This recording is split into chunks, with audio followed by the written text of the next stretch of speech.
Good morning friends, कैसे हैं आप सभी। आज हम चंडीगढ़ पीजीटी बायोलॉजी के अंदर मॉर्फोलॉजी ऑफ फ्लावरिंग प्लांट्स पढ़ेंगे।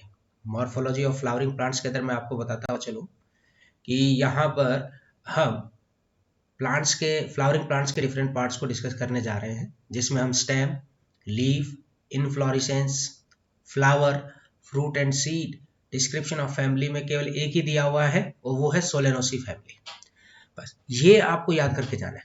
मैं आपको बिल्कुल बता देना चाहता हूं कि जितने भी टॉपिक्स मैं आपको करा रहा हूं, साथ साथ में क्वेश्चन आंसर्स जो आपको करवाए जा रहे हैं, यहीं से ही आपको एग्जाम के अंदर क्वेश्चंस देखने को मिलेंगे। आप मेरी वीडियो को शुरू से लेकर लास्ट तक जरूर देखें और अपनी तैयारी को बेस्ट करें।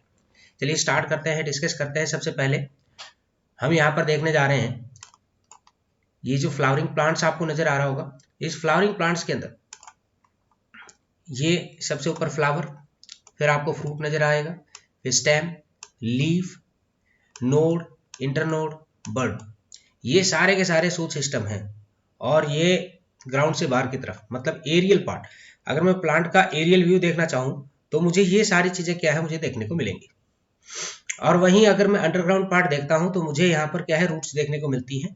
इसमें सबसे पहले प्राइमरी रूट, फिर उसके बाद सेकेंडरी रूट, जो कि ये रूट सिस्टम का पार्ट है। डायरेक्ट क्वेश्चन ये पूछा जा सकता है कि what is a part of the root system of plant, तो आप कहेंगे प्राइमरी रूट, सेकेंडरी रूट, इसके अलावा टर्सरी रूट भी आप यहाँ पर मेंशन कर सकते हैं। और वहीं सूट सिस्टम के बात करें, इसके अंदर flower, fruit, stem, leaf, node, internode और बर्ड, ये सारे के सारे पार्ट्स क्या है, इसके अंदर इंट्रोड्यूस किए जाते हैं। आगे देखते हैं हम। अगर यहाँ पर सबसे पहला टॉपिक देखिए, यहाँ पे डायरेक्ट आपको रूट दिया हुआ है, फिर स्टेम, फिर लीफ, इनफ्लोरेसेंस, फ्लावर। मैं आपको रूट से स्टार्ट कर रहा हूँ। हम रूट पढ़ेंगे, फिर उसके बाद उसके क्वेश्चन आंसर्स देखेंगे। क्वेश्चन आंसर्स करने के बाद फिर हम स्टेम टॉपिक देखेंगे, फिर उसके क्वेश्चन आंसर्स देखेंगे। तो होपफुली आपकी तैयारी अच्छी हो जाएगी। तो चलिए ज्यादा देर ना करते हुए सबसे पहले हम रूट्स को देख लेते हैं। यहाँ पर तो रूट्स जो आपको यहाँ पर नजर आ रहे हैं, तो हम कहेंगे the root is a crucial part of the morphology of the flowering plants, serving various functions essential for plant survival and growth। ये कह रहे हैं कि प्लांट का बहुत ही ज्यादा इंपॉर्टेंट रोल होता है मॉर्फोलॉजी ऑफ फ्लावरिंग प्लांट्स के अंदर, क्योंकि इनके बहुत ही अलग अलग फंक्शंस क्या है आपको देखने को मिलते हैं, जिसकी वजह से प्लांट सर्वाइव कर पाता है और अपनी ग्रोथ कर पाता है। यहाँ कुछ एस्पेक्ट्स आपको दिए गए हैं, की एस्पेक्ट्स दे रखे हैं रूट मॉर्फोलॉजी के। तो यहाँ जो पहला आपको रूट दिखाई दे रहा होगा, ये जो रूट है ये है टैप रूट। ये टैप रूट सिस्टम के अंदर आपको देखने को मिलेगा। इसके जो साइड में, इसके जो ये साइड्स में हेयर लाइक स्ट्रक्चर जो आपको देखने को मिल रही हैं, है ना, इनको हम क्या कहते हैं, लेटरल्स, या फिर लेटरल रूट्स भी नाम हम दे सकते हैं। तो मेन जो रूट है ये आपको बिल्कुल मोटी दिखाई देगी, और वही साइड में आपको बिल्कुल हल्की हल्की रूट जो देखने को मिल रही हैं, इनको रूट हेयर्स का नाम दिया जाता है, जो नॉर्मली वाटर एब्जॉर्ब करने का काम करती हैं। और वहीं अगर मैं बात करता हूं फाइब्रस रूट की, तो फाइब्रस रूट में मुझे यहाँ पर नीचे क्या है, एक साथ बहुत सारा गुच्छा आपको देखने को मिलेगा नीचे फाइब्रस रूट लाइक स्ट्रक्चर का। इसी को हम फाइब्रस रूट सिस्टम कहते हैं। और ये अदर देन देखो, ये दोनों तो सीड्स के थ्रू क्या करती है, ग्रो करती है। अगर मैं बात करता हूँ सीड्स, सीड्स का जो रेडिकल पार्ट है, जैसे ये सीड है, ये सीड है, इस सीड में ये जो रेडिकल पार्ट आपको देखने को मिल रहा है, अगर मान लीजिए सीड के थ्रू, अगर रेडिकल के थ्रू अगर मान लीजिए रूट अराइज हो रही है, तो वो टैप हो सकती है, फाइब्रस हो सकती है। लेकिन अगर मैं बात करता हूँ किसकी, अगर मैं बात करता हूँ एडवेंटिशियस रूट्स की, तो यहाँ आपको ध्यान रखना है कि ये वो रूट्स हैं जो अदर देन रेडिकल क्या करती हैं, डेवलप होती हैं। ये आपको नजर आ रहा होगा, ये रूट्स अराइज हो रही हैं और ये भी एरियल पार्ट पे आपको देखने को मिल रहा है, तो इसका मतलब ये एडवेंटिशियस रूट्स हैं, इनके फंक्शंस आपको अलग देखने को मिलेंगे। यहाँ पर कुछ नोट्स बना रखे हैं मैंने, ये जो नोट्स हैं आपके काम आएंगे। प्राइमरी रूट जिसको हम टैप रूट कहते हैं, या फिर हम एडवेंटिशियस रूट्स का नाम देते हैं, इनको फाइब्रस रूट्स भी कहा जा सकता है। तो डाइकोट प्लांट की अगर मैं बात करता हूँ, तो प्राइमरी रूट कहाँ से डेवलप होती है, रेडिकल से डेवलप होती है, और इसी को टैप रूट कहा जाता है। मेन है सेंट्रल रूट है, जो वर्टिकली क्या करती है, डाउनवर्ड ग्रो करती है। और वहीं मोनोकोट प्लांट की अगर मैं बात करता हूँ, तो ये एडवेंटिशियस रूट्स भी कहलाती हैं। नॉर्मली अगर देखा जाए तो प्राइमरी रूट क्या है, कुछ समय के बाद डाई हो जाती है, मतलब मर जाती है आफ्टर जर्मिनेशन, और वहां पर बहुत सारी रूट्स क्या है, अराइज हो जाती हैं। स्टेम के बेस में क्या है, बहुत सारी रूट्स अराइज हो जाती हैं जिनको हम फाइब्रस रूट नाम देते हैं। तो याद रखना, डाइकॉट प्लांट क्या है, प्राइमरी रूट कहलाती है। नंबर दूसरा, मोनोकॉट प्लांट वो क्या कहलाएगी, एडवेंटिटियस रूट्स कहला सकती है, क्योंकि प्राइमरी रूट में देखो जो रेडिकल के थ्रू जो रूट अराइज हुई है ना, जैसे अगर सीड रेडिकल की अगर हम बात करें तो वहां से जो रूट अराइज हो रही है वो बहुत जल्दी ही क्या हो गई, खत्म हो गई। और उसके बाद क्या हुआ, वहां से बहुत सारे स्टेम के बेस पे बहुत सारे क्या है आपको हेयर लाइक स्ट्रक्चर्स क्या है देखने को मिलते हैं, और उनको हम क्या बोलते हैं, फाइब्रस रूट कहते हैं, जो कि एडवेंटिटियस रूट्स भी कहलाती है। अगला है यहाँ पर रूट कैप। रूट कैप की अगर बात करते हैं, ये जो आपको नीचे दिखाई दे रहा होगा डायग्राम के अंदर, ये जो डायग्राम में आपको जो नीचे दिखाई दे रहा है ये क्या है, ये है कैप। तो located at the tip of the root cap is a structure that protects the delicate apical meristem as root pushes through the soil। मतलब सिंपल सी बात है, ये यहाँ पर जोन ऑफ मेरिस्टेमेटिक, ये जो आपको रीजन ऑफ मेरिस्टेमेटिक एक्टिविटी का आपको यहाँ पर देखने को मिल रहा है, इसको प्रोटेक्ट करने का काम करती है, ताकि जो रूट्स है वो लगातार क्या करती रहे, डेवलप करती रहे। और जो ये रूट्स है वो नीचे की तरफ सॉइल के अंदर क्या है, पुश करती है।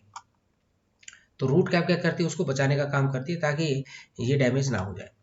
अगला पार्ट आता है हमारे पास यहाँ पर रूट हेयर्स का। रूट हेयर्स आपको टिनी हेयर लाइक स्ट्रक्चर्स क्या है आपको साइड में देखने को मिल जाएंगे। ये जो टिनी हेयर लाइक स्ट्रक्चर जो आपको साइड में आपको देखने को मिल रहे हैं, इनको क्या बोल रहे हैं हम, रूट हेयर्स, जो नॉर्मली क्या करती है, सरफेस एरिया बढ़ा देती है रूट्स का, ज्यादा से ज्यादा वाटर एब्जॉर्ब करने के लिए, न्यूट्रिएंट्स एब्जॉर्ब करने के लिए, कहाँ से, सॉइल से। और रूट जोन्स की अगर मैं बात करता हूं तो इनको 3 जोन्स में डिवाइड किया गया है रूट्स को। ये प्राइमरी रूट जो बीच में जो आपको नजर आ रही है, तो सबसे नीचे आप देखेंगे यहाँ पर सबसे नीचे वाला जो रीजन होता है जिसको एपिकल पार्ट कहते हैं, है ना, तो रीजन ऑफ मेरिस्टेमेटिक एक्टिविटी आपको यहाँ पर देखने को मिलेगी। यहाँ आपको क्या देखने को मिलेगी, तो ये यहाँ आपको देखने को मिलेगी मेरिस्टेमेटिक एक्टिविटी, मतलब लगातार नई नई सेल्स यहाँ पर क्या होती रहेंगी, एड ऑन होती रहेंगी। और वहीं यहाँ पे ये जो पार्ट आपको देखने को मिल रहा है, ये है region of elongation. Region of elongation का मतलब क्या होता है, यहाँ पे जो सेल होती है, जैसे मान लीजिए ये सेल है, अब ये सेल बड़ी होके ये बन जाती है बड़ी सेल की फॉर्म में, तो इसका मतलब क्या हुआ है, सेल इलोंगेशन हुआ है, मतलब साइटोप्लाज्मिक ग्रोथ क्या है आपको यहाँ पर इंक्रीज होती हुई दिखाई देगी। और वहीं रीजन ऑफ मैच्योरेशन की अगर मैं बात करता हूँ, तो यहाँ पे मुझे रूट हेयर्स क्या है देखने को मिलेंगे। ये जो रूट हेयर्स हैं ये क्या हेल्प करते हैं, ये आपको अभी थोड़ी देर पहले बताया था मैंने, ये सरफेस एरिया बढ़ा देते हैं रूट्स का, और साथ में न्यूट्रिएंट्स, वाटर, है ना, ये सबसे ज्यादा क्या करते हैं, एब्जॉर्ब करने का काम करते हैं। चलिए अगला जो पॉइंट है हमारे पास वो है रूट स्ट्रक्चर। अगर मैं रूट स्ट्रक्चर की बात करता हूं तो यहाँ पर अलग अलग प्रकार के टिश्यूज क्या है मुझे देखने को मिलेंगे। ये क्वेश्चन पूछा जा सकता है कि भाई रूट स्ट्रक्चर में क्या क्या इंक्लूड होगा, तो आप कहेंगे इसमें बहुत ही अलग अलग टाइप के टिश्यूज आपको देखने को मिलेंगी, जैसे कि epidermis, cortex, endodermis, pericycle and vascular tissue, xylem and phloem. अगर आपने स्ट्रक्चर देखा हो इसका तो कुछ इस प्रकार का होता है। देखिए जैसे मान लीजिए ये यहाँ पे इस तरीके से, एक मिनट भाई, देखो यहाँ बनाने की कोशिश करता हूँ, तो आप एक बार देखें ध्यान से, इसको हटा देता हूँ मैं, अच्छा ये अच्छा ये हटा दिया। अब देखिए ध्यान से, अब मान लीजिए आपको ये अलग अलग प्रकार के टिश्यूज बताइए कि कहाँ कहाँ पाई जाती है। सबसे पहले अगर आप बात करेंगे इस प्रकार से, तो ये सबसे बाहर वाली टिश्यू को हम क्या बोलेंगे, एपिडर्मिस, इसको हम बोलेंगे एपिडर्मिस, ये है एपिडर्मिस, ठीक है। और वहीं इसके बाद जो आपको सेल्स देखने को मिलती हैं, इनको हम क्या कहेंगे, इनको कॉर्टेक्स कहा जाएगा, ठीक है। इसके बाद आपको एक लेयर आपको ऐसे अंदर देखने को मिलेगी जिसको एंडोडर्मिस कहेंगे, फिर उसके बाद एक और लेयर आपको देखने को मिलेगी जिसको हम पेरिसाइकल कहेंगे, और इसके अंदर आपको क्या देखने को मिलेंगे, जाइलम एंड फ्लोएम आपको ऐसे देखने को मिलेंगे, जो कि ओपन टाइप या फिर क्लोज टाइप आपको देखने को मिल सकते हैं, जो कि आपको एनाटॉमी के अंदर आपको पढ़ाया जाएगा। थोड़ा सा डायग्राम अच्छा से नहीं बन रहा है क्योंकि मैं ये माउस का उपयोग कर रहा हूँ, माउस की सहायता से डायग्राम नहीं बन पाता है। कोई नहीं, हम जल्दी ही कोशिश करेंगे अपना नया गैजेट लेकर और आपको प्रॉपर तरीके से ये डायग्रामेटिकली आपको समझाया जाए। अगला है फंक्शंस। अगर मैं रूट के फंक्शंस की बात करता हूँ तो ये नॉर्मली एनकरेज करने का काम करती है ना, भाई सॉइल के साथ एंकर करने का काम करती है ना रूट्स को, ताकि स्टेबिलिटी प्रोवाइड कर सके। एब्जॉर्प्शन का काम करती है, मतलब वाटर मिनरल्स को एब्जॉर्ब करती है ताकि ग्रोथ एंड मेटाबॉलिज्म प्रॉपर तरीके से हो सके। स्टोरेज का भी काम करती है रूट्स, जैसे कुछ रूट्स ऐसी हैं, जैसे कि टैप रूट की अगर मैं बात करूं तो ये स्टार्च को क्या करती है, स्टोर करने का काम करती हैं। और साथ में अगर मैं बताऊं, प्लांट को जब भी आवश्यकता होती है तभी इनका यूज कर सकते हैं। ट्रांसपोर्ट की बात की जाए तो रूट से के वाटर और न्यूट्रिएंट्स क्या करता है, ट्रांसपोर्ट करने का काम करता है। फ्रॉम दी सॉइल से क्या करेगा, एब्जॉर्ब करेगा, और प्लांट के अदर पार्ट में क्या है, पहुंचाने का काम करता है। किसके थ्रू करता है, वेस्कुलर टिश्यू के थ्रू। वेस्कुलर टिश्यू में एग्जांपल क्या आ जाएंगे हमारे, जाइलम एंड फ्लोएम, तो उनके थ्रू ये करता है। अगला पॉइंट है हमारा रूट मॉडिफिकेशंस। तो यहाँ से भी क्वेश्चंस पूछे जाते हैं, लेकिन आपको तो यहाँ एग्जांपल्स आपको याद रखने हैं, क्योंकि एग्जांपल से रिलेटेड ही क्वेश्चंस आपके एग्जाम के अंदर देखने को मिल जाएंगे। तो root can be modified for various functions such as storage. Storage की अगर बात की जाए तो टैप रूट, जैसे कि कैरेट आ गया, इसके अलावा रेडिस आ गया, है ना, टर्निप आ गया, तो ये सारे सारे स्टोरेज का काम करते हैं। सपोर्ट की बात करें तो crop roots of maize, crop roots of maize जो कि सपोर्टिव रोल प्ले करते हैं, लेटरल पार्ट आपको देखने को मिल जाता है। और वहीं एरियल की बात करें, aerial respiration, pneumatophores of mangroves, मतलब ये वो प्लांट होते हैं जो दलदली इलाके के अंदर क्या है आपको देखने को मिल जाएंगे, और इनकी जो रूट्स है बाहर की तरफ निकल आती है। इनकी रूट से क्या है, जैसे मान लीजिए इनकी रूट्स, जैसे ये प्लांट है ना, तो इनकी रूट्स बाहर निकल आएंगी। किस लिए निकल आएंगी, क्योंकि नीचे एयर स्पेस तो मौजूद है नहीं सॉइल के अंदर, तो ये रूट्स बाहर निकल आती हैं, और इनके थ्रू इनके अंदर छोटे छोटे माइन्यूट पोर्स होते हैं, और ये जो माइन्यूट पोर्स हैं ये रेस्पिरेशन करने में क्या करते हैं, हेल्प करते हैं।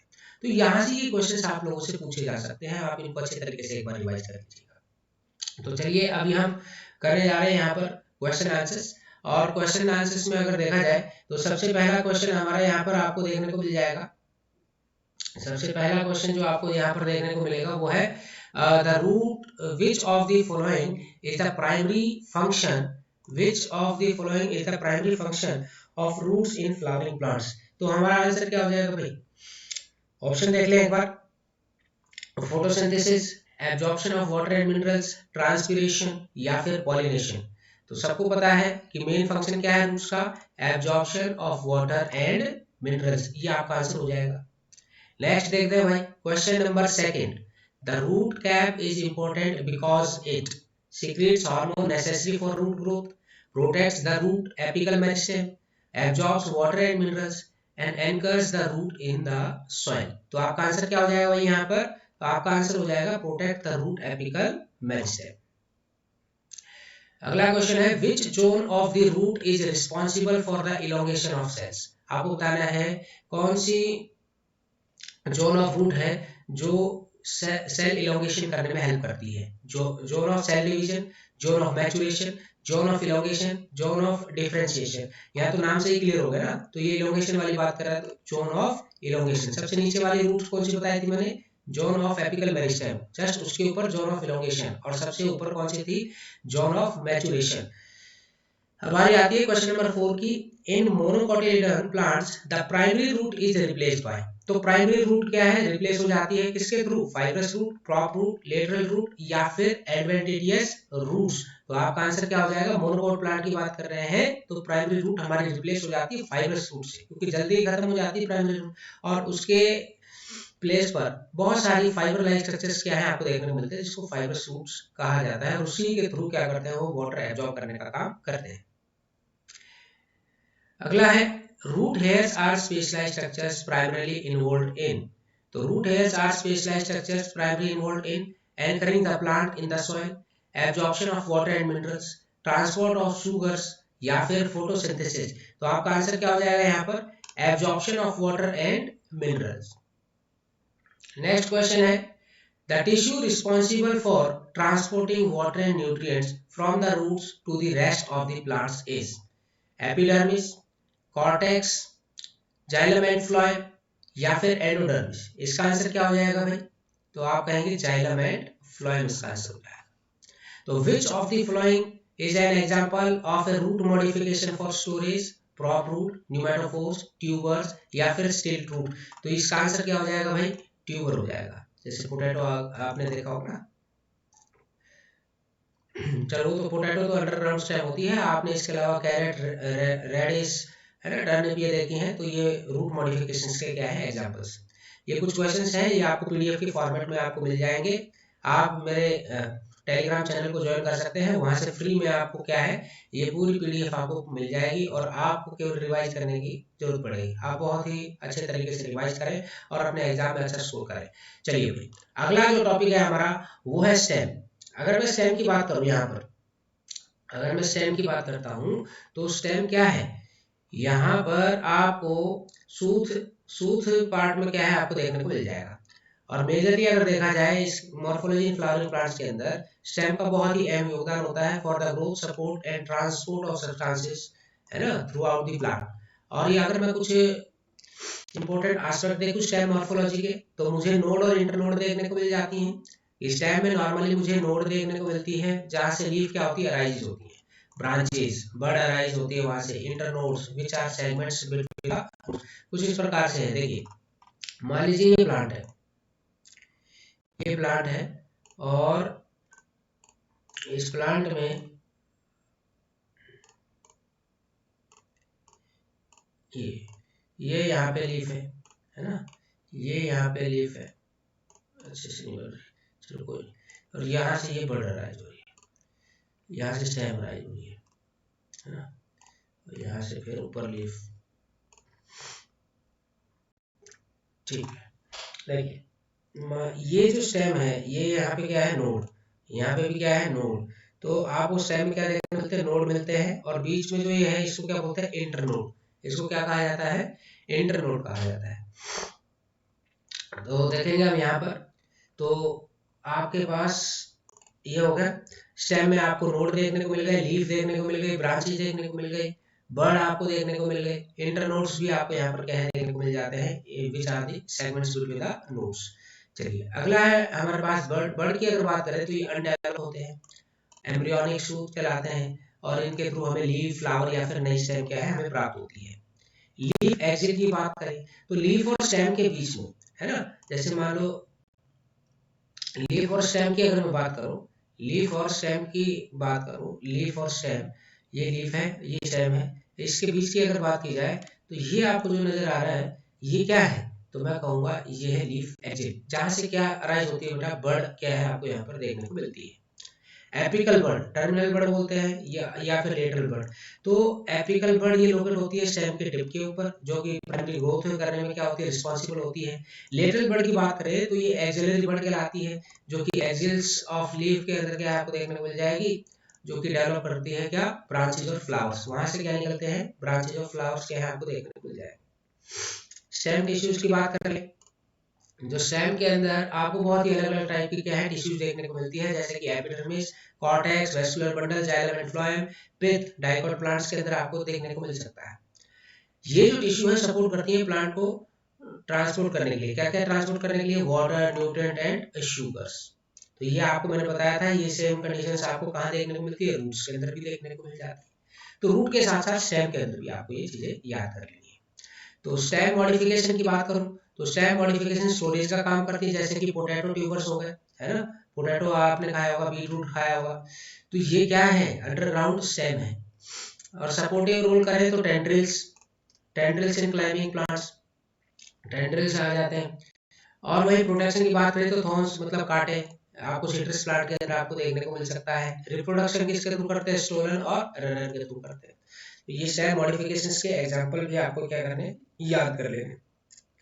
स्टेम की ग्रोथ अगर देखी जाए तो प्राइमरी जो ग्रोथ है एपिकल मेरिस्टेम, ये आपको टिप ऑफ स्टेम्स पे देखने को मिल जाएगा। रिजल्ट क्या है, स्टेम की लेंथ बढ़ने स्टार्ट हो जाती है। सेकेंडरी ग्रोथ क्या है, वुडी प्लांट्स के लिए होता है, क्योंकि वो क्या करते हैं वेस्कुलर कैम्बियम और कॉर्क कैम्बियम ये लगातार स्टेम के अंदर क्या करते हैं गिरफ्त बढ़ाने का काम करते हैं, मतलब मोटाई बढ़ाने का काम करते हैं।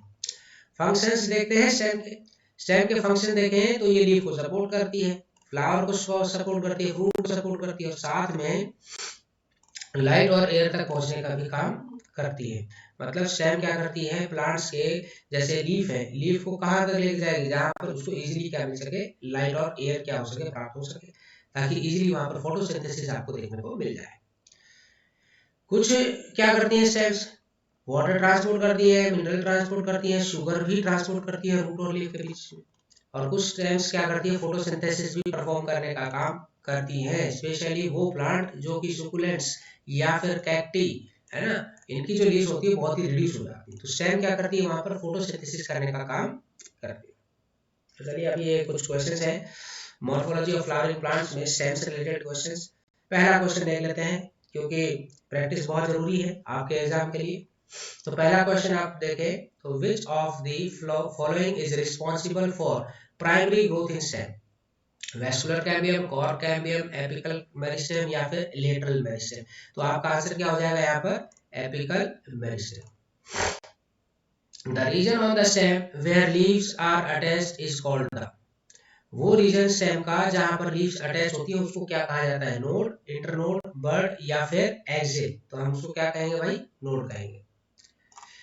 अगला क्वेश्चन है stems modified for storage typically contain which of the following, है ना, स्टेम मॉडिफाई हो जाती है स्टोरेज में और वो टिपिकली किस फॉर्म में आपको देखने को मिल जाएगी, थॉर्न्स में, टेंड्रिल्स में, राइजोम्स या स्टोलन्स। तो आंसर क्या हो जाएगा आपका, राइजोम्स हो जाएगा।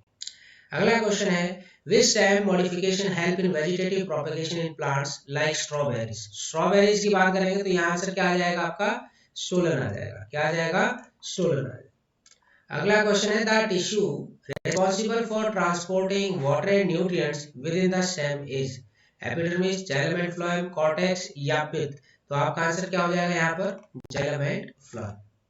नेक्स्ट क्वेश्चन है woody stems undergo secondary growth due to the activity of apical meristem, vascular cambium and core cambium, lateral meristem या फिर एपिडर्मिस। तो आपका यहाँ आंसर कौन क्या हो जाएगा, आपका आंसर हो जाएगा vascular cambium and core cambium, जो कि ऊपर मैंने आपको बता भी दिया था मॉडिफिकेशन के अंदर, सॉरी टाइप ऑफ टिश्यूज के अंदर स्टेम की टिश्यू कौन कौन सी होती है ना। तो ये गिर्द बढ़ाने का काम करती है। Stem which modification is primarily involved in providing support for climbing plants, है ना। तो क्लाइंबिंग की अगर बात की जाए सोलन होगा, टेंड्रिल होगा, रनर होगा, राइजोम होगा। तो आंसर क्या हो जाएगा हमारे पास, टेंड्रिल हो जाएगा। ये कुछ क्वेश्चंस हैं कि आंसर्स मैंने नीचे दिए हुए हैं जो कि आपको पीडीएफ में मिल जाएंगे। मैं आपको फिर दोबारा से बता देता हूं, अगर आपको मेरी वीडियो अच्छी लगे तो लाइक करना ना भूलें। नेक्स्ट टॉपिक हम देख रहे हैं अब यहाँ पर, हम नेक्स्ट टॉपिक हमारे पास है लीफ। अगर मैं लीफ की बात करता हुआ चलूं, अगर मैं लीफ की बात करता हूं तो यहाँ पर आपको देखने को मिलेगा कि मॉर्फोलॉजी ऑफ फ्लावरिंग प्लांट्स में लीफ का बहुत ही अहम योगदान है, क्योंकि ये फोटोसिंथेसिस कराने में हेल्प करती है, गैस एक्सचेंज कराने में हेल्प करती है और ट्रांसपिरेशन प्रोसेस कराने में क्या करती है, हेल्प करती है। तो ये स्ट्रक्चर है लीफ का। अगर आप ध्यान से देख पा रहे हैं तो यहाँ आपको एक्सिलरी बड, पेटियोल, स्टिप्यूल, ये स्मॉल लीफ लाइक स्ट्रक्चर्स आपको देखने को मिलते हैं बेस ऑफ स्टेम में। इसके अलावा आपको लीफ लेमिना, जिसको हम लीफ ब्लेड के नाम से भी क्या है जानते हैं। और यहाँ पर दो तरीके के आपको लीफ में वेनेशंस आपको देखने को मिल रही हैं।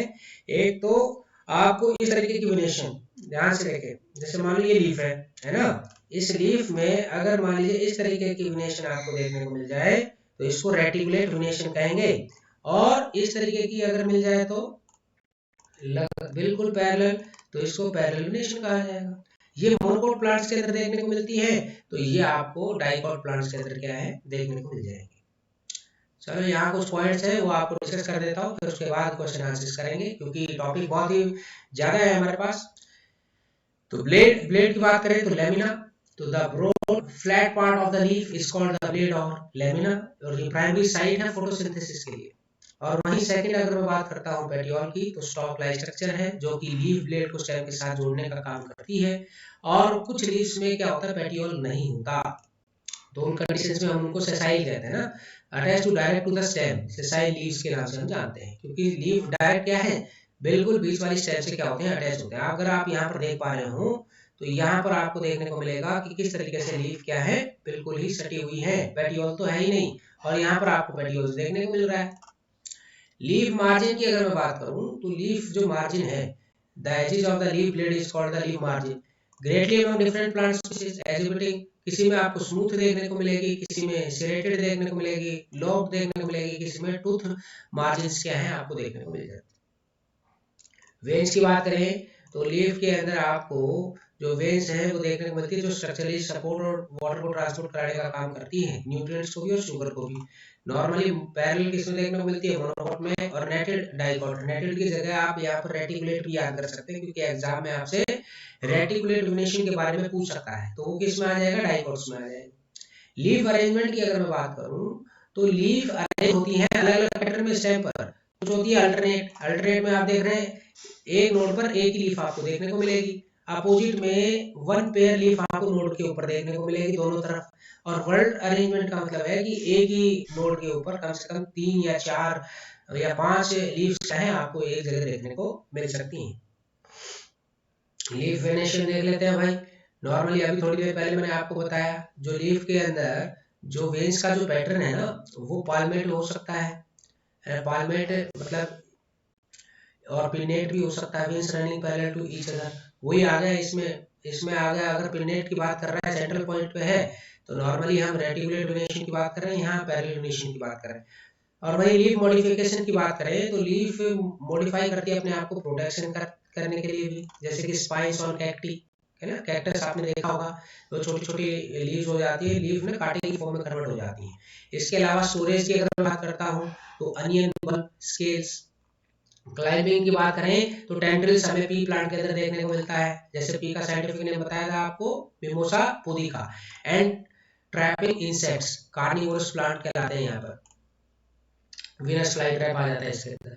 वहीं अगर मैं बात करता हूँ किसकी, स्टोमेटा की, तो स्टोमेटा आपको लीफ के अंदर देखने को मिलते हैं, बहुत ही छोटे छोटे पोर्स हैं नॉर्मली लीफ के अंडर साइड आपको देखने को मिलते हैं नीचे की तरफ, और लगातार क्या करते हैं गैसेज एक्सचेंज करने का काम करते हैं, जैसे ऑक्सीजन और कार्बन डाइऑक्साइड। इसके अलावा वाटर वेपर भी क्या करते हैं, ये लॉस करते हैं through the transpiration process. Epidermis की बात की जाए तो जो आउटर लेयर ऑफ लीफ की ये प्रोटेक्ट करती है किससे, पैथोजन से, यूवी रेडिएशन से और एक्सेसिव वाटर लॉस से। क्योंकि लीफ के ऊपर आपको क्या है मिल जाएगा, सबसे ऊपर एक बिल्कुल एक हल्की सी लेयर होती है जो प्रोटेक्शन प्रोवाइड करने का काम करती है। लीफ एनाटॉमी की अगर बात करें तो इसमें अपर और लोअर एपिडर्मिस क्या है आपको देखने को मिलता है, इसके बाद बीच में मेसोफिल सेल, पेलिसेड और फंजिल लीव्स, और वेन्स आपको जाइलम एंड फ्लोएम देखने को मिलते हैं, और साथ में स्टोमेटा। ये चीजें क्या है आपको देखनी है, इनको भी प्रॉपर तरीके से एक बार देख लीजिएगा। यहाँ से क्वेश्चन आपका 100% बनेगा ही बनेगा। तो ऐसे क्वेश्चन बन सकते हैं आपके एग्जाम के अंदर, जैसे कि which part of the leaf is responsible for photosynthesis, petiole, mid rib, blade या फिर वेन्स। आपको पता है लीफ को हम क्या बोलते हैं, लीफ ब्लेड है ना, लेमिना, जो कि फोटोसिंथेसिस करने में क्या करती है, हेल्प करती है। Stomata are primarily responsible for, stomata किसके लिए रिस्पॉन्सिबल है, photosynthesis, water absorption, gas exchange या फिर न्यूट्रिएंट ट्रांसपोर्ट। तो आपका यहाँ पर कौन सा आंसर हो जाएगा भाई, गैसेस एक्सचेंज के लिए रिस्पॉन्सिबल होते हैं। नेक्स्ट है the arrangement of veins in a leaf can be, कैसे हो सकते हैं भाई ये, पैरेलल रेटिकुलेट, पैरेलल और डाइवर्जेंट, पैरेलल और कन्वर्जेंट, या रेटिकुलेट और डाइवर्जेंट। तो आंसर क्या हो जाएगा आपका, पैरेलल और रेटिकुलेट। नेक्स्ट आता है हमारे पास यहाँ पर कि which leaf modification is primarily involved in reducing water loss in arid environment, है ना। arid environment का मतलब क्या होता है, जहां पर सनलाइट ज्यादा गिरती है, तो इसका मतलब वहां पे किस तरीके की मॉडिफाई कर लेंगे वो अपने आप को, सुकुलेंट लीव्स की फॉर्म में आपको याद कर लेना है। अगला है the outer most layer of the leaf responsible for protection is called, तो हम उसको क्या कहेंगे, एपिडर्मिस, मेसोफिल, जाइलम, फ्लोएम। तो आपका कहना है कि आउटर मोस्ट लेयर कौन सी है लीफ की जो प्रोटेक्शन प्रोवाइड करती है, तो हम कहेंगे epidermis. Which of the following leaf arrangement features leaves arising in the layer at each node, दोनों तरफ होती है तो अपोजिट, और वन बाय वन अगर एक नोड पे एक ही लीफ देखने को मिले तो क्या बोलेंगे, अल्टरनेट, है ना। और दो एक जगह पर दोनों देखने को मिल जाए तो अपोजिट, एक ही जगह पर बहुत सारे मिल जाए तो वर्ल्ड, और जिनको भाई प्रॉपर तरीके से अरेंज ना किया जाए तो उसको रॉसेट कहा जाता है। Which tissue in the leaf is responsible for the transport of sugars produced during photosynthesis? Xylem tissue, phloem tissue, epidermis या फिर mesophyll cells। तो आपका आंसर क्या हो जाएगा यहाँ पर, phloem tissue आपका यहाँ पर आंसर हो जाएगा। चलिए ये आंसर्स हैं, ये आपको देख लेने हैं भाई, मेरी पीडीएफ फाइल के अंदर आपको देखने को मिल जाएंगे। अगला जो टॉपिक आपको यहाँ पर देखने को मिलेगा वो है इनफ्लोरेसेंस, है ना, अरेंजमेंट ऑफ फ्लावर, किसमें भाई, फ्लावरिंग प्लांट्स में ना, फ्लावरिंग प्लांट्स में फ्लावर की जो अरेंजमेंट है उसी को इनफ्लोरेसेंस कहा जाता है, और इनके अलग अलग पैटर्न, स्ट्रक्चर्स और क्या है आपको फ्लावर क्लस्टर्स क्या है देखने को मिलते हैं, वो भी अलग अलग प्लांट की स्पीशीज के ऊपर। और नॉर्मली अगर इन्फ्लोरेसेंस मॉर्फोलॉजी का, तो आपको जो 12th क्लास है उसके अंदर दे रखा है रेसमोस इन्फ्लोरेसेंस और साइमोस इन्फ्लोरेसेंस। रेसमोस इन्फ्लोरेसेंस की अगर बात की जाए तो यहाँ पर आपको बता दूं कि जो मेन एक्सिस है वो लगातार ग्रो करती रहती है, और जो फ्लावर है वो लेटरली क्या करते हैं, बोर करते हैं, मतलब साइड में आपको क्या है, फ्लावर्स देखने को मिल जाएंगे। एग्जाम्पल्स आपको याद करने हैं, रेसिम, स्पाइक, पेनिकल और कॉरिम्ब। ये आपसे पूछ सकते हैं भाई एग्जाम के अंदर कि ये किससे, कौन से इन्फ्लोरेसेंस से बिलोंग करते हैं, तो आपको याद रखना है ये करेंगे रेसमोस से। साइमोस की बात करें तो साइमोस इन्फ्लोरेसेंस में जो मेन एक्सिस है वो टर्मिनेट हो जाती है फ्लावर की फॉर्म में, और फर्दर ग्रोथ आपको लेटरल क्या देखने को मिलेगी, जैसे एग्जांपल है काइम, अंबल और हेड। ये आपको देख लेना। ये जो आपको डायग्राम दिखाई दे रहा है ये रेसमोस का है, और ये क्या है, साइमोस इन्फ्लोरेसेंस। रेसमोस इन्फ्लोरेसेंस में क्या होता है कि टॉप पे तो यंग फ्लावर आपको देखने को मिल जाएंगे, मतलब टिप के ऊपर कैसे फ्लावर देखने को मिलेंगे, यंग फ्लावर। ये यहाँ पे आपको यंग फ्लावर क्या है आपको देखने को मिलेंगे, और वहीं नीचे आपको साइड में क्या देखने को मिलेंगे, ओल्ड फ्लावर क्या है आपको देखने को मिलेंगे, ओल्ड फ्लावर क्या है आपको यहाँ पर देखने को मिल जाएंगे। और वहीं अगर साइमोस इन्फ्लोरेसेंस की बात की जाती है तो इसमें सबसे ऊपर कौन सा है, तो आप कहेंगे ओल्ड फ्लावर, और साइड में कौन मिल जाएंगे भाई आपको, यंग फ्लावर क्या है आपको देखने को मिलते हैं। तो ये भी आपको ध्यान देना है। तो यहाँ आपको दिया हुआ है रेसिम। रेसिम के बारे में बता रखा है कि अनब्रांच इन्फ्लोरेसेंस आपको देखने को मिलती है, स्टॉक फ्लावर्स होते हैं, और मेन एक्सिस के ऊपर बहुत सारे क्या है, स्टॉक फ्लावर्स आपको देखने को मिल जाएंगे, मतलब गुच्छा आपको देखने को मिल सकता है। स्पाइक की बात करें तो ये रेसिम से बिल्कुल सिमिलर होते हैं, सेसाइल फ्लावर होते हैं, क्योंकि डायरेक्टली मेन एक्सिस से क्या होते हैं, अटैच होते हैं। ये आपने जैसे एग्जाम्पल पढ़ा होगा स्पाइक का, जैसे पोआसी फैमिली के अंदर आ जाते हैं, और वो स्पाइक और स्पाइकलेट्स, नॉर्मली आपने वीट के अंदर, मेज के अंदर आपको ये देखने को मिल जाएगा। पेनिकल की बात करें तो ये ब्रांच रेसिंग होते हैं, सेकेंडरी और ब्रांचेज आपको देखने को मिलती हैं जो कि फ्लावर की आकृति बियर करने का काम करती है। कॉरियम की बात करें तो लोअर जो फ्लावर है उसका जो पेडिकल है वो थोड़ा बड़ा होता है देन द अपर वन, मतलब ऊपर वाले की बजाय जो नीचे वाला जो फ्लावर है उसका जो पेडिकल है वो आपको बड़ा देखने को मिलेगा, और ये फ्लैट टॉप्ड अपीयरेंस क्या है आपको देखने को मिलता है, इसको कॉरियम के नाम से हम जानते हैं। आगे आता है साइमोस इन्फ्लोरेसेंस की बात करें तो इसमें आपको काइम, अंबल और हेड, जिसको हम कैपिटुलम के नाम से जानते हैं, ये चीजें आपको याद कर लेनी है। काइम की अगर बात करूं तो ये जो ऐसा इन्फ्लोरेसेंस है जिसमें टर्मिनल जो फ्लावर है ना वो पहले मैच्योर हो जाता है ना, जो टर्मिनल फ्लावर जो सबसे ऊपर वाला जो फ्लावर वो सबसे पहले मैच्योर हो जाएगा, और साइड में क्या होगा, बाद में मैच्योर होगा, तो उसको काइम कहा जाएगा। और वही अंबल की बात करें तो मल्टीपल फ्लावर आपको सेम पॉइंट पर देखने को मिल जाते हैं, और ये रिजेंबल करते हैं रिप्स और अम्ब्रेला की तरीके से, तो इसलिए इसको क्या कहा जाता है, अंबल कहा जाता है। और हेड, कैपिटुलम, ये आपको बता देता हूँ कि dense cluster of sessile flower देखने को मिलते हैं, जो टाइटली पैक्ड होते हैं, उन्हें फ्लैटेंड रिसेप्टिकल। और स्पेशलाइज इन्फ्लोरेसेंस टाइप की बात करें तो कैटकिंस, एमेट के नाम से जानते हैं, स्पेडेक्स, स्पैठे के नाम से जानते हैं, कंपाउंड इन्फ्लोरेसेंस, है ना, ये सारे के सारे आपको देख लेने हैं, अदर पार्ट है, और इनसे थोड़ा बहुत हेल्प मिल जाए आपको, तो एग्जाम के अंदर यहाँ से भी क्वेश्चन पूछा जा सकता है, आप इनको देख लेंगे भाई। फंक्शन से अगर देखा जाए तो इन्फ्लोरेसेंस से क्या करते हैं, नॉर्मली फ्लावर्स क्या करते हैं, पॉलिनेटर्स को अट्रैक्ट करने का काम करते हैं, है ना, और ऑप्टिमाइज क्या करते हैं, रिप्रोडक्टिव सक्सेस, ताकि ज्यादा से ज्यादा डिस्पर्सल ऑफ सीड्स क्या हो सके। अरेंजमेंट और स्ट्रक्चर की बात करें इन्फ्लोरेसेंस का, एडेप्टेशंस का, एनवायरमेंट कंडीशंस, पॉलिनेशन मैकेनिज्म्स, ये सारी चीजें इसमें ही आ जाएंगी आपकी। तो चलो क्वेश्चंस करते हैं फटाफट।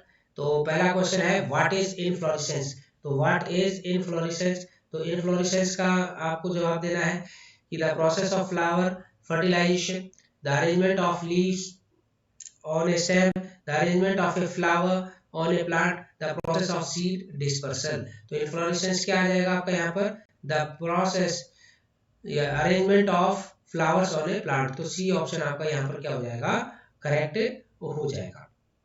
नेक्स्ट आता है हमारे पास यहाँ पर कि विच of the following is not a type of inflorescence, इनमें से कौन सा टाइप नहीं है इन्फ्लोरेसेंस का, रेसिम, स्पाइक, सेपल या अंबल, तो आप कहेंगे सेपल नहीं है ना।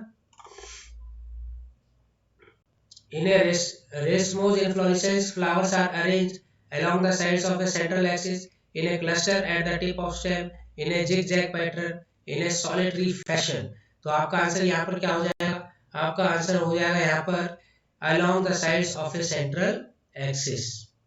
नेक्स्ट क्वेश्चन है question number 4, a panicle is a type of inflorescence characterized by flowers arranged along a central axis with the youngest at the top, a single flower within a short pedicel, a cluster of flower attached directly to the stem, a dense compact arrangement of flowers। तो यहाँ पर आपका answer क्या हो जाएगा भाई, flowers arranged along the central axis with the youngest at the top. Question number 5. In which type of inflorescence are the flowers arranged in a flat topped cluster? है ना, फ्लैट टॉप और clusters की form में क्या है आपको देखने को मिलेगा। मैंने अभी थोड़ी देर पहले आपको बताया था रेसिम, अम्बल, स्पाइक, कैपिटुलम, ये जो आपको स्ट्रक्चर है अम्ब्रेला लाइक स्ट्रक्चर देखने को मिलेगा, तो इसलिए आप क्या बोलेंगे, अम्बल स्ट्रक्चर आपको यहाँ पर मिल जाएगा। Which of the following inflorescences resemble an umbrella in shape? देखो दोबारा से क्वेश्चन आपको दिया गया है, ऐसे क्वेश्चन पूछ सकता है, तो अम्ब्रेला शेप किसकी हो सकती है, अम्बल की। अगला question number 7. A corium inflorescence is characterized by flowers attached directly to the stem, a central axis with flowers attached by short pedicels, flowers arranged along one side of the central axis, या फिर cluster of flowers at the tip of the stem। तो answer क्या हो जाएगा आपका, a central axis with flower attached to the short pedicel। तो आप सभी बच्चे समझ ही गए होंगे कि ये इस तरीके से क्वेश्चंस और साथ साथ में कंटेंट आपको डिलीवर किए जा रहे हैं। बहुत मेहनत की जाती है, लाइक करना ना भूलें और ज्यादा से ज्यादा शेयर करें। नेक्स्ट हमारा टॉपिक है फ्लावर। हमारे पास कितने बचे हैं अभी, अगर मैं बात करता हूँ यहाँ पर, तो अभी फिलहाल हमने क्या क्या पढ़ लिया है, हमने रूट्स पढ़ लिए हैं भाई, स्टेम पढ़ चुके हैं, लीफ पढ़ चुके हैं, इनफ्लोरेसेंस पढ़ चुके हैं। हम फ्लावर पढ़ेंगे, फिर फ्रूट, फिर सीड और फिर लास्ट में सोलेनोसी फैमिली। उसके बाद हमारी ये जो क्लास है वो क्या होगी, एंड होगी। तो ध्यान रखिए कि अगर आपको जॉब लेनी है तो आप कोशिश करें कि ये कंप्लीट से कंप्लीट जो टॉपिक जो मैं आपको करवा रहा हूँ इसको अच्छे तरीके से रिवाइज करें मेरे साथ साथ और वीडियो को पूरा देखें। यहाँ देखें भाई फ्लावर्स की अगर बात करता हूँ तो ये रिप्रोडक्टिव स्ट्रक्चर्स कहलाते हैं प्लांट्स के लिए, एंजियोस्पर्मिक प्लांट्स में। और नॉर्मली अगर इनकी मॉर्फोलॉजी की अगर मैं बात करूँ तो डिफरेंट टाइप के स्ट्रक्चर्स आपको यहाँ पर देखने को मिलेंगे। पार्ट्स ऑफ ए फ्लावर की बात करें तो यहाँ एंड्रोशियम, गाइनोशियम, कोरोला, कैलिक्स, पेडिसेल्स, ठीक है, ये सारे पार्ट क्या है आपको देखने को मिल सकते हैं। इसमें आपको कैलिक्स देखने को मिलता है, कोरोला देखने को मिलता है, एंड्रोशियम और गाइनोशियम। कैलिक्स किसको कहा जाता है, तो whorl of sepals, corolla whorl of petals को कहा जाता है, और एंड्रोशियम तो वर्ल ऑफ आप क्या कहेंगे, स्टेमन्स, और वहीं गाइनोशियम के लिए क्या बोलेंगे हम, वर्ल ऑफ पिस्टिल या फिर वर्ल ऑफ कार्पल्स, इसको हम गाइनोशियम का नाम देते हैं। तो सेपल्स में देख ले भाई, सेपल्स क्या है, आउटर मोस्ट वर्ल है फ्लावर के, नॉर्मली ग्रीन कलर के होते हैं, ये फ्लावर को प्रोटेक्ट करते हैं बर्ड डेवलपमेंट के दौरान से ही। वहीं पेटल्स की बात करें तो ये ब्राइट कलर के होते हैं और सेपल्स के अंदर आपको देखने को मिलते हैं जो नॉर्मली इंसेक्ट्स और बर्ड्स को क्या करते हैं, अट्रैक्ट करने का काम करते हैं ताकि पॉलिनेशन प्रोसेस क्या कराई जा सके, इजीली से हो सके। कैलिक्स की बात करें तो कलेक्टिव टर्म अगर देखा जाए सेपल्स को तो क्या बोलेंगे, कैलिक्स। और वहीं कोरोला मतलब कलेक्टिव टर्म्स जो पेटल्स की उसको क्या कहा जाता है, कोरोला कहा जाता है। इसके अलावा एक और आ जाता है, जैसे आपने पेरियंथ पढ़ा होगा है ना, तो collective term of the tepals, tepals क्या होते हैं, तो टेपल्स होते हैं सेपल और पेटल की फ्यूजन को कहा जाता है। तो वो भी आपको याद कर लेना है, यहाँ मैंने मेंशन नहीं किया लेकिन आपको पता होना चाहिए उसके बारे में। नेक्स्ट है स्टेमन। स्टेमन की बात करें तो मेल रिप्रोडक्टिव ऑर्गन आपको यहाँ पर देखने को मिलेगा और फ्लावर्स का consist of a filament and a anther. Anther क्या प्रोड्यूस करते हैं, pollen grain containing sperm cell. Pistil carpel को कहा जाता है, फीमेल रिप्रोडक्टिव ऑर्गन है फ्लावर का। तीन मेन पार्ट आपको देखने को मिलेंगे, स्टिग्मा, स्टाइल और ओवरी। और स्टिग्मा की बात करें तो स्टिकी सरफेस देखने को मिलता है टॉप पर, जहां पर पोलन क्या होता है, रिसीव होता है। स्टाइल क्या है, स्लेटर ट्यूब लाइक स्ट्रक्चर है जो नॉर्मली स्टिग्मा को ओवरी के साथ जोड़ने का काम करती है। और वहीं ओवरी की बात करें तो उसमें मुझे ओव्यूल देखने को मिलेगा जहां पर फीमेल रिप्रोडक्टिव सेल्स क्या है आपको देखने को मिल जाए। कंप्लीट और इनकम्प्लीट फ्लावर की बात की जाए तो कंप्लीट फ्लावर उन्हें कहा जाता है जिनमें चार पार्ट्स आपको देखने को मिल जाए, सेपल्स, पेटल्स, स्टेमन और पिस्टिल। वहीं इनकम्प्लीट फ्लावर्स की बात की जाए तो उसमें एक या उससे ज्यादा पार्ट अगर आपको देखने को ना मिले तो इस टाइप के फ्लावर को इनकम्प्लीट फ्लावर कहा जाएगा। परफेक्ट और इनपरफेक्ट फ्लावर का मतलब है परफेक्ट फ्लावर जिसमें आपको दोनों रिप्रोडक्टिव ऑर्गन देखने को मिलते हैं, स्टेमन और पिस्टिल, तो वो परफेक्ट फ्लावर कहलाएंगे। इम्परफेक्ट फ्लावर जिनके अंदर स्टेमन और पिस्टिल नहीं होता। इनफ्लोरेसेंस की अगर बात करें तो फ्लावर की अरेंजमेंट आपको प्लांट पर देखने को मिलती है, सॉलिटरी, क्लस्टर्ड। ये स्पेसिफिक पैटर्न में क्या होते हैं, अरेंज होते हैं। ये रेसिम हो सकते हैं, स्पाइक्स हो सकते हैं, अम्बल्स हो सकते हैं, ये चीजें आपको याद करनी है। पॉलिनेशन की बात की जाए तो पॉलिनेशन क्या है, transfer of the pollen from the anther to the stigma either within a same flower self pollination और between the different flower cross pollination, और ये एसेंशियल होते हैं फॉर फर्टिलाइजेशन और सीड प्रोडक्शन के लिए। चलिए क्वेश्चंस देख लेते हैं फ्लावर्स के, ज्यादा देर ना करते हुए, क्योंकि बहुत ही बड़ी वीडियो बन जाएगी नहीं तो पहला जो टॉपिक है, पहला क्वेश्चन जो आपको यहाँ पर देखने को मिल रहा है वो है what is the reproductive structure of A flowering plant called, है ना। तो क्या कहेंगे उसको, स्टेमन, पेटल, पिस्टिल या फिर फ्लावर। तो आंसर क्या हो जाएगा आपका, फ्लावर हो जाएगा। नेक्स्ट क्वेश्चन है the main reproductive organ of a flower is called. तो मेन रिप्रोडक्टिव ऑर्गन फ्लावर का क्या कहलाएगा, ओवरी, स्टिग्मा, स्टेमन या फिर स्टाइल। तो हम कहेंगे स्टेमन। नेक्स्ट क्वेश्चन है which part of the flower receives pollen during pollination, stigma, ovary, style या फिर एंथर। तो आपका आंसर क्या हो जाएगा यहाँ पर, स्टिग्मा। नेक्स्ट क्वेश्चन है the female reproductive organ of a flower is called. Female reproductive organ को क्या कहा जाएगा, तो उसको क्या कहा जाता है भाई, ओवरी, स्टिग्मा, स्टेमन या फिर स्टाइल। तो आपका आंसर क्या हो जाएगा यहाँ पर, ovary. What is the collective term of for the petals of a flower? तो ये petals के collective term में आपको क्या कहना पड़ेगा, corolla। और वही flower protect the developing bird। तो developing bird को कौन protect करने का काम करता है, तो आप कहेंगे sepals।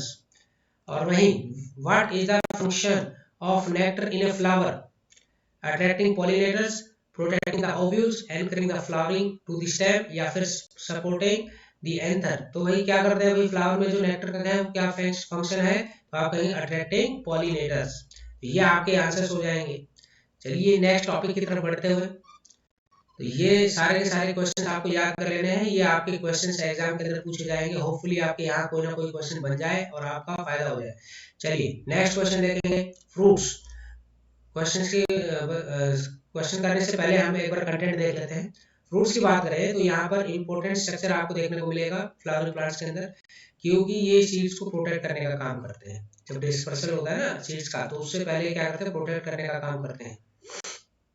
तो यहाँ ओवरव्यू आपको दे देता हूँ फ्रूट मॉर्फोलॉजी की। तो यहाँ डेफिनेशन क्या है फ्रूट की, अगर देखी जाए तो fruit is a mature ovary of a flower. Normally fertilization के बाद ही डेवलप होता है, जिसके अंदर आपको सीड्स देखने को मिलता है, प्रोटेक्ट करता है, एडिंग द डिस्पर्सल। यहाँ मैंने दो टाइप के फ्रूट्स बताए हैं, इसमें एक है मैंगो और एक है यहाँ पर कोकोनट।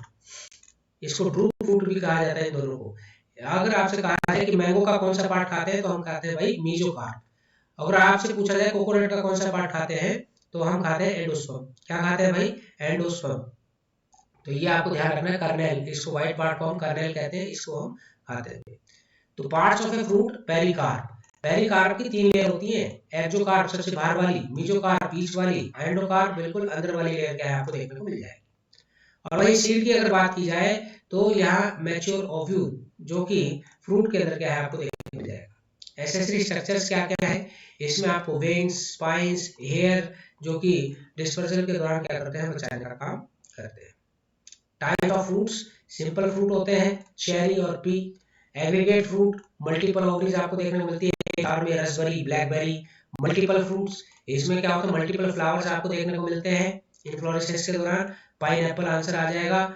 एसेसरी फ्रूट, ये डेवलप होते हैं tissue outside the ovary along with the ovary itself. तो इसमें एप्पल और स्ट्रॉबेरी एसेसरी फ्रूट्स बोलते हैं। इनको हम फॉल्स फ्रूट के नाम से भी जानते हैं, ये भी आपको याद कर लेना है। नेक्स्ट है हमारे पास यहाँ पर function of fruit. Function of fruit की अगर बात की जाए, फंक्शन ऑफ फ्रूट की बात की जाए तो ये सीड्स को प्रोटेक्ट करने का काम करते हैं, मैकेनिकल डैमेज, डेसिकेशन और प्रीडेशन से बचाने का काम करते हैं भाई सीड्स को। किससे, इनसे। एडिंग इन सीड डिस्पर्सल की बात की जाए तो बहुत सारे वेरियस मैकेनिज्म आपको देखने को मिल सकते हैं कि भाई वाटर के थ्रू, विंड के थ्रू, एनिमल्स के थ्रू, इसके अलावा एक्सप्लोजिव डिहेसेंस भी हम यहाँ पर देखने को मिल सकता है। तो इसके थ्रू क्या होता है भाई, सीड डिस्पर्सल्स आपको देखने को मिल जाएंगे। मल्टीपल चॉइस क्वेश्चंस अगर देखें तो what is the mature ovary of a flower called. What is the mature ovary of a flower called, seed, fruit, stigma या फिर एंथर। तो आंसर क्या हो जाएगा हमारा, फ्रूट हो जाएगा। सेकंड क्वेश्चन है which layer of the fruit wall is the outermost layer. Fruit wall की सबसे बाहर वाली लेयर को हम क्या बोलेंगे, एंडोकार्प, मीजोकार्प, एक्सोकार्प या फिर सीड कोट। तो आंसर क्या हो जाएगा यहाँ पर हमारा, एक्सोकार्प। थर्ड क्वेश्चन है which type of fruit develops from a single ovary of a flower. Aggregate fruit, simple fruit, multiple fruit या फिर एसेसरी फ्रूट? तो आपका आंसर हो जाएगा यहाँ पर simple fruit. Question number 4, what is the primary function of fruits in flowering plants? Protection of seeds, photosynthesis, transpiration या फिर रेस्पिरेशन? तो क्वेश्चन नंबर 4 का आंसर क्या हो जाएगा? ये प्रोटेक्शन प्रोवाइड करने का काम करते हैं सीड्स को। Question number 5, which fruit type develops from ovaries of multiple flowers in an inflorescence? Simple fruit, aggregate fruit, multiple fruit या फिर एसेसरी फ्रूट? तो आपका आंसर क्या हो जाएगा यहाँ पर? एग्रीगेट फ्रूट हो जाएगा। क्वेश्चन नंबर 6 आप यहाँ पर देख सकते हैं, Which of the following is not a layer of the fruit wall? इनमें से कौन सी फ्रूट वॉल की लेयर नहीं है? एक्सोकार्प, एंडोकार्प, एम्ब्रियो या फिर मीजोकार्प? तो आप कहेंगे एम्ब्रियो नहीं है सर। अगला क्वेश्चन है question number 7, which of the following fruit develops from multiple ovaries of a single flower? Aggregate fruit, simple fruit, multiple fruit या फिर एसेसरी फ्रूट? तो यहाँ पर आंसर आ जाएगा आपका एग्रीगेट फ्रूट। नेक्स्ट टॉपिक है हमारा यहाँ पर सीड्स, और सीड्स के बाद हमारे पास यहाँ पर जो नेक्स्ट टॉपिक रहेगा वो है सोलेनोसी फैमिली, और फिर उसके बाद ये टॉपिक क्या हो जाएगा? फिनिश हो जाएगा। देखिए अगर आपको जॉब लेनी है तो ये सारे के सारे टॉपिक्स आपको एक बार रिवाइज जरूर करने पड़ेंगे। आप मेरी वीडियो को पूरा जरूर देखें, ज़्यादा टाइम नहीं लगेगा, आप इसको फास्ट करके भी देख सकते हैं। इवन अगर आपको अच्छे से समझना है तो इसको स्लो डाउन करके भी आप देख सकते हैं। तो सीड्स हम पढ़ेंगे अभी।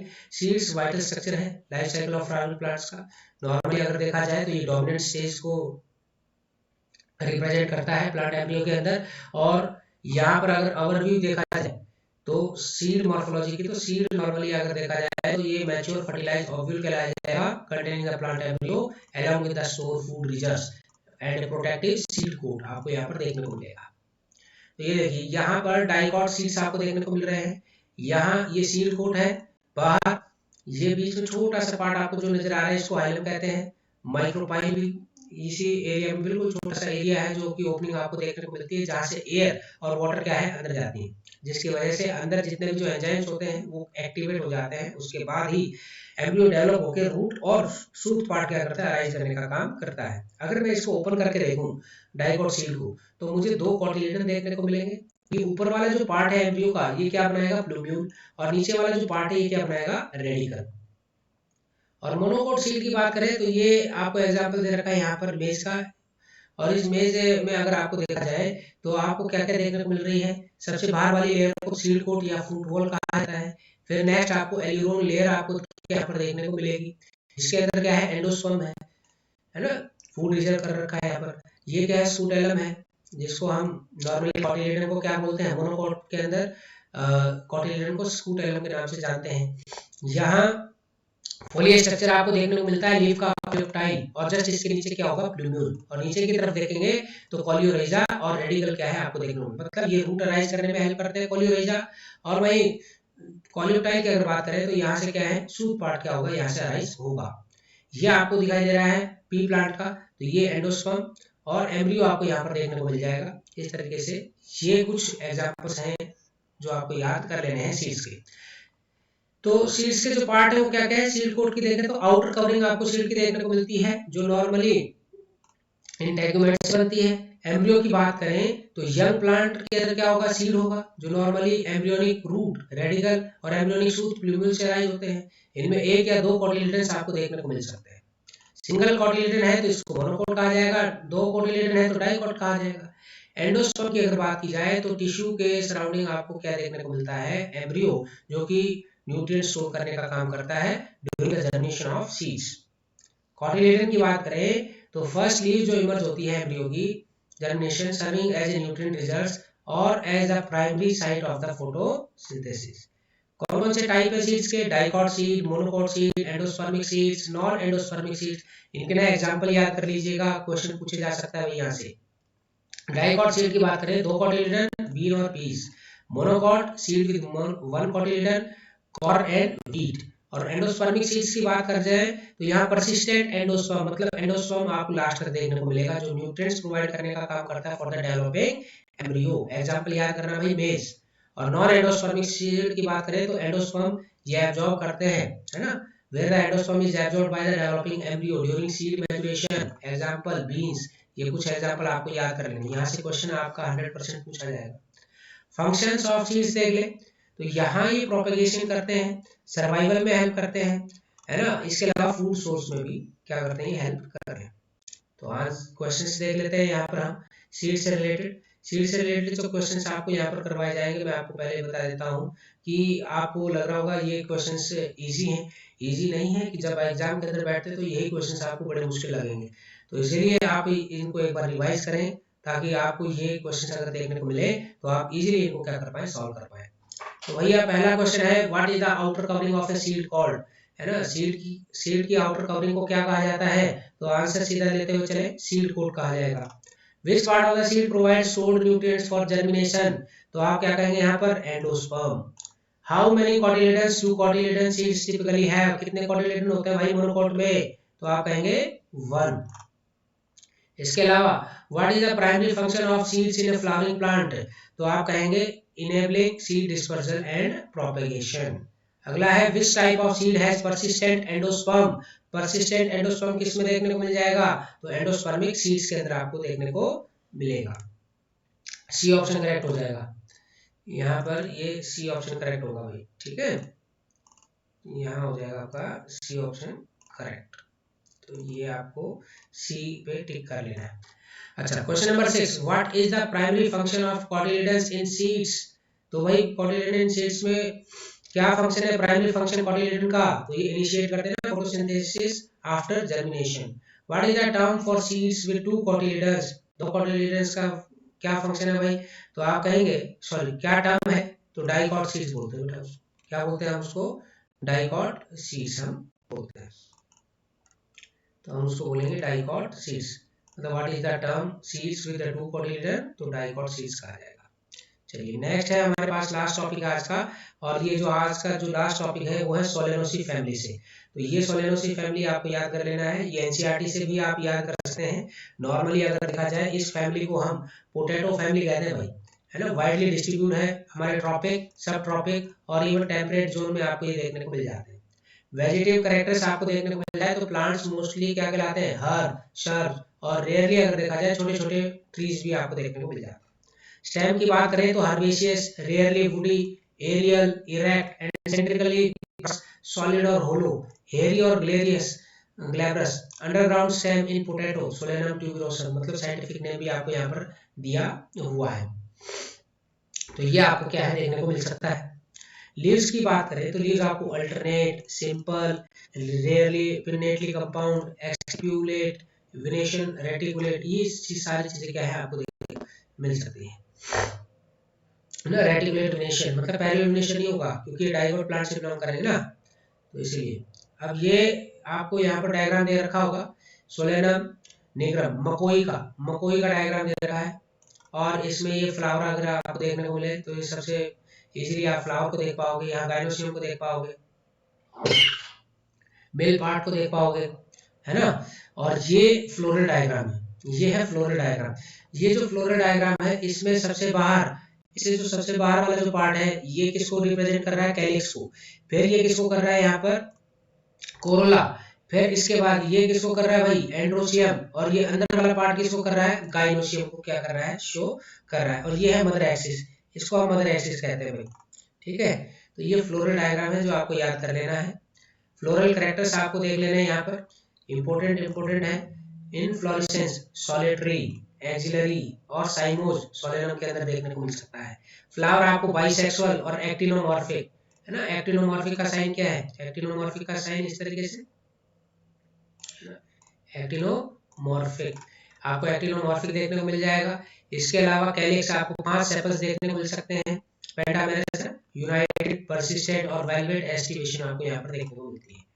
कोरोला की बात की जाए तो पेटल्स 5 होते हैं, पेंटामेरस यूनाइटेड है, जुड़े हुए हैं, वेलवेट एस्टिवेशन शो करेंगे। एंड्रोशियम 5 स्टेमन आपको देखने को मिलेंगे, और एपीपेटलस क्या है ये देखने को मिलेंगे। Gynoecium bicarpellary, obliquely placed, syncarpous, ovulation मिलेगी superior, bilocular, placenta swollen with many ovules, और एजाइल क्या है आपको देखने को मिलेगी।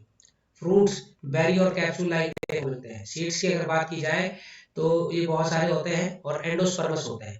ये बहुत इंपॉर्टेंट है, ये आपसे पूछा जा सकता है फॉर्मूला, तो इसमें ना मुगली भुट्टी 555 याद कर लीजिएगा। एंडोमॉर्फिक, बिसेक्सुअल, हेलिक्स 5, कोरोला 5, एंड्रोशियम 5 और गाइनोशियम आपको 2। और याद रखना सुपीरियर ओवरी है। और ये आपको क्या दिखा रखा है, यहाँ पर फ्यूजन दिखा रखा है कोरोला और एंड्रोशियम का। इकोनॉमिक इंपोर्टेंस की अगर बात करें तो यहाँ पर आपको source of food tomato, brinjal, potato, spicy में chilli, medicine belladonna, ashwagandha, fumigatory, tobacco, ornamental में पिटूनिया। ये एग्जांपल आप लोगों से पूछ सकते हैं, आप इनको याद कर लीजिएगा सारे के सारे। चलो भाई अब लास्ट है क्वेश्चन से थोड़ा सा हेल्प मिल जाती है और होपफुली आपको ये क्वेश्चन अच्छे लगे सोलेनोसी फैमिली के। और यहाँ से एक क्वेश्चन जरूर बन सकता है आपका, Which of the following plant families does the Solanaceae family belongs to?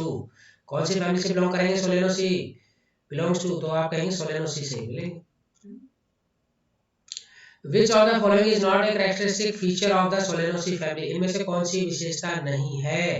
तो आपको बताता हूँ, चलो आंसर प्रेजेंस ऑफ अल्टरनेटेड लीव्स आपको देखने को नहीं मिलेंगे। Next question, which of the following genera belongs to the Solanaceae family? Brassicaceae, Solanum, पोवेसी या फिर फेबेसी। तो इसका आंसर क्या हो जाएगा, सोलेनम हो जाएगा, क्योंकि सोलेनम से ही रिलेटेड क्वेश्चन है ना, सोलेनोसी फैमिली से ही बिलोंग करते हैं सारे क्वेश्चंस, तो इसीलिए आपको इजी लगेगा यहाँ पर। नेक्स्ट क्वेश्चन है, which of the following plant is a member of the Solanaceae family? Tomato, Solanum, lycopersicum, rose, Rosa species, daisy, Bellis, perennis, wheat या ट्रेटिंग वेस्टिबुल। तो आपको सोलेनोसी से ही आपको यहाँ पे सोलेनम दिखाई देगा होगा, टोमेटो। लेकिन आपको मैं बताता हुआ चलूं कि एग्जाम के अंदर हो सकता है कि ये साइंटिफिक नाम ना देके आपको नॉर्मल नेम दे दी जाए और आपसे पूछ ले कि बताओ इनमें से कौन सोलेनोसी फैमिली से बिलोंग करती है। जो मैंने ऊपर आपको इकोनॉमिकल इंपोर्टेंस में जो आपको ये बताया, ये सारे के सारे आपको क्या है एग्जाम्पल याद कर लेने हैं और विद साइंटिफिक नेम, जिससे क्या होगा आपको हेल्प मिल जाएगी। और आप जानना चाहते हैं तो आप मेरे यूट्यूब चैनल से जुड़ सकते हैं। अगला क्वेश्चन है, what type of fruit is characteristic of many members of the Solanaceae family? तो उसमें कैसे आ जाए, कैप्सूल, लेग्यूम, बेरी या एकिनी? तो आंसर क्या हो जाएगा आपका, यहाँ हो जाएगा berry. Question number 6, which of the following plants is not a member of the Solanaceae family? इनमें से कौन सा सोलेनोसी फैमिली से बिलोंग नहीं करता? कैरेट नहीं करता भाई, डोकस कैरोटा के साइंटिफिक नेम है, याद कर लीजिएगा। Solanaceae family includes economically important crops such as, तो आप कहेंगे पोटैटोज एंड टोमेटोज। ठीक है भाई, ये आंसर हो जाएगा आपका। इस प्रकार से ये आज का टॉपिक हमारा खत्म होता है। होपफुली आप सभी को ये समझ में आया होगा। अगर आपको समझ में आया है तो आप लाइक करना ना भूलें और कोशिश करें कि ज़्यादा से ज़्यादा इसको शेयर करें। और आपको अगर लगता है कि यहाँ पे मुझे और कुछ इसके अंदर सुधार करने की आवश्यकता है तो वो मुझे बता सकते हैं। और फिर आपसे मुलाकात होगी। जय हिंद, जय भारत, नमस्कार। जय भारत, जय भारत।